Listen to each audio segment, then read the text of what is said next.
હવે ઘણા લોકોએ મને એવું પૂછ્યું પણ છે કે વિડીયો રેકોર્ડિંગ કરવો એ કંઈ ગુનો બને, બરાબર? તો તમને ખ્યાલ હોય ને તો બધા રસ્તા ઉપર સીસીટીવી કેમેરા લગાવેલા છે, બરાબર? તો સીસીટીવી કેમેરાથી આપણે હેલ્મેટ નથી પહેર્યું અથવા રોંગ સાઈડમાં ગાડી ચલાવી તો ડાયરેક્ટ મેમો આપણી ઘરે આવી જાય, બરાબર? હવે આપણે આપણા પ્રાઇવેટ કામ માટે ઘરથી બહાર નીકળ્યા હોય છે, એ લોકો સીસીટીવી કેમેરાથી ફોટો પાડી અને મેમો આપણી ઘરે મોકલાવી દે, બરાબર? તો એ લોકો તો રસ્તા પર પબ્લિક ડ્યુટી કરે છે ને, તો એને રેકોર્ડિંગ કરવા એ કઈ રીતે ગુનો ગણી શકાય? જો આપણે આપણા પ્રાઇવેટ કામમાં જઈએ છીએ એનો ફોટો પાડીને ઘરે મોકલી શકતા હોય, બરાબર છે? તો હવે એ પબ્લિક ડ્યુટી કરે છે ત્યારે એનો રેકોર્ડ કરવા એ કોઈ પણ પ્રકારે ગુનો નથી, બરાબર? એટલે જ્યારે પણ કોઈ પણ પોલીસ અધિકારી તમને અટકાવે ને, બરાબર, ત્યારે એના કામમાં દખલગીરી ના થાય ને એ રીતે તમે વિડીયો રેકોર્ડિંગ કરી શકો, એ કોઈ પણ પ્રકારે ગુનો નથી. અને જો તમે વિડીયો રેકોર્ડિંગ કરો અને કોઈ પોલીસવાળો તમારો ફોન આંચકે, તમને ધમકાવે, તમારી સાથે મારઝૂટ કરે ને, તો એની સામે તમે કાયદેસરની આઈપીસીની જે તે ધારાઓ મુજબ કાયદેસરની કાર્યવાહી કરી શકો.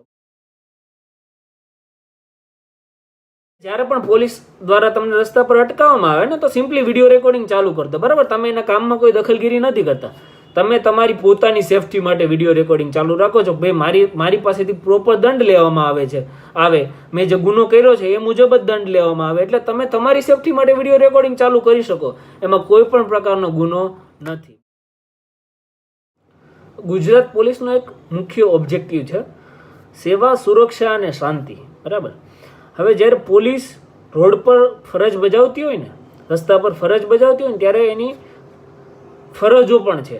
ખાલી દંડ વસૂલ કરવાની સત્તા છે ને, એની સાથે એની ફરજો પણ છે. એમાં ફરજો કઈ કઈ છે કે એ વ્યક્તિ જે રસ્તા પર ઊભો છે ને પ્રોપર યુનિફોર્મમાં ઊભો રહે, બરાબર? પછી જે પણ વ્યક્તિ ભલે એને હેલ્મેટ નથી પહેર્યું, બરાબર, પુખ્ત વયનો વ્યક્તિ છે, બરાબર, અને એને પોલીસ દ્વારા અટકાવવામાં આવે છે ને, તો એની સાથે માન સન્માનથી બોલાવે એમને. પણ અત્યારે પ્રેઝન્ટ સિનારીઓ કઈ રીતનો છે કે માત્ર ને માત્ર વધારે દંડ વસૂલ કરવાના ઉદ્દેશ્યથી એને ધમકાવવામાં આવે, એની સાથે તુતાથી વાત કરવામાં આવે. એટલે હું તમને એક નમ્ર વિનંતી કરું છું કે જે પણ પોલીસ અધિકારી, બરાબર, જે તમને માન નથી આપતો, જે તમારી સાથે તુતાથી વાત કરે ને, જે તમારી સાથે ગાળી ગલોચ કરીને વાત કરે ને, એને ક્યારે સર કે સાહેબ કરીને ના બોલાવશો. જે તમને માન નથી આપતો ને એને ક્યારેય ના માન આપશો, એની સાથે તુતાથી જ વાત કરજો. જો તુતાથી વાત કરશો ને તો જ એમની શાન ઠેકાણે આવશે. યુનિફોર્મ પહેરે છે પોલીસ અધિકારી, તો એની ડિગ્નિટી છે ને, ડિગ્નિટી, ઓનર, બરાબર, એક પોલીસ અધિકારીની હાથની વસ્તુ છે.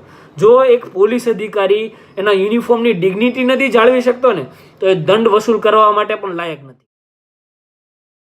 આ વિડીયો મેં એટલા માટે બનાવ્યો છે કે પોલીસ દ્વારા દંડ વસૂલ કરવામાં આવે છે, વાંધો નહીં, જે વ્યક્તિ કાયદાનો ભંગ કરે એની પાસેથી દંડ વસૂલ થવો જ જોઈએ, બરાબર? પણ પોલીસ દ્વારા દંડ વસૂલ કરવામાં આવે ને એ પહેલા પોલીસ ખુદ કાયદાનું પાલન કરે ને એ અત્યંત અનિવાર્ય છે, બરાબર? કાયદાનું રક્ષણ કરતો વ્યક્તિ પહેલા કાયદાને ફોલો કરે ને એ અત્યંત અનિવાર્ય છે. એટલે પોલીસ પહેલા પોતે કાયદાનું પાલન કરે, પોતે કાયદા મુજબ ચાલે, બરાબર, અને પછી લોકો પાસેથી કાયદાનું પાલન કરાવરાવે. પહેલા પોતે પ્રોપર યુનિફોર્મમાં ઊભા રહે, જે વ્યક્તિને જે સત્તા આપી છે એ જ સત્તા મુજબ કામ કરે, બરાબર? કોઈ વ્યક્તિ જો એના ડોક્યુમેન્ટ ઘરે ભૂલી ગયા છે તો એને ગાડી જમા લેવાને બદલે એને એકનોલેજમેન્ટ ઇસ્યુ કરવામાં આવે ને 15 દિવસમાં એના કાગળિયા મંગાવવામાં આવે. આ બધું કરશો ને, બરાબર, તો કહેવાશે કે પોલીસ નિયમ મુજબ, રૂલ્સ મુજબ કામ કરે.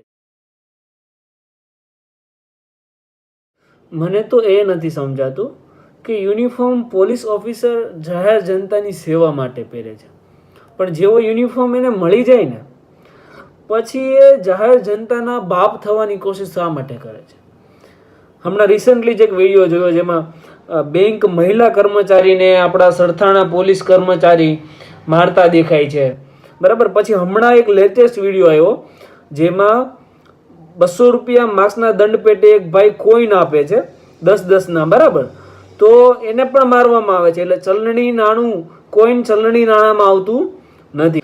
મતલબ દાદાગીરી, બુલીનેસ, બરાબર, અને બાપ થવા જ યુનિફોર્મ પહેરતા હોય ને તો વર્દીને લાયક નથી. તમે લોકો વર્દીને નીકાળીને ફેંકી દો. વર્દી તમને લોકોને જાહેર જનતાની સેવા માટે, ફક્ત ને ફક્ત સેવા માટે જ મળે છે, બરાબર? તો સેવા કરો, જાહેર જનતાને હેરાન કરવાના ધંધા બંધ કરી દો.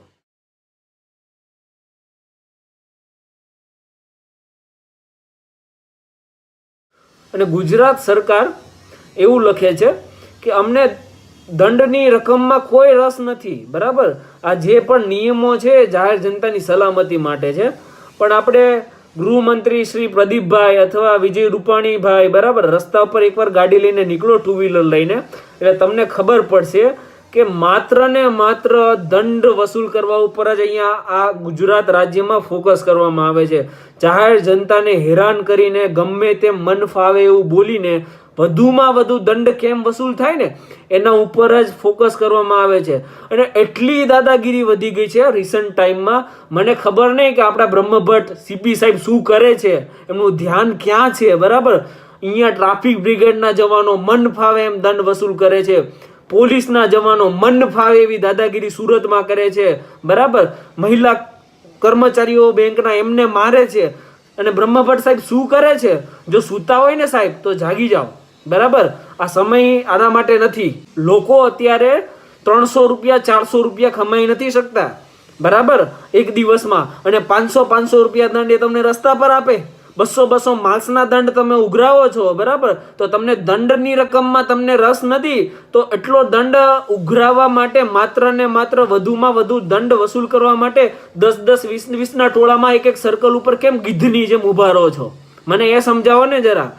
જાહેર જનતાને કાયદા સમજાવો ને, બરાબર, એમને માર્ગદર્શન આપો ને કાયદાનું. માત્ર ને માત્ર દંડ વસૂલ કરવા ઉપર કેમ ફોકસ કરો છો? અને જે આ ગુજરાત પોલીસનું સ્લોગન છે ને, સેવા, સુરક્ષા અને શાંતિ, એને સાર્થક કરીને બતાવો, એટલી મારી નમ્ર વિનંતી છે બ્રહ્મભટ્ટ સાહેબને.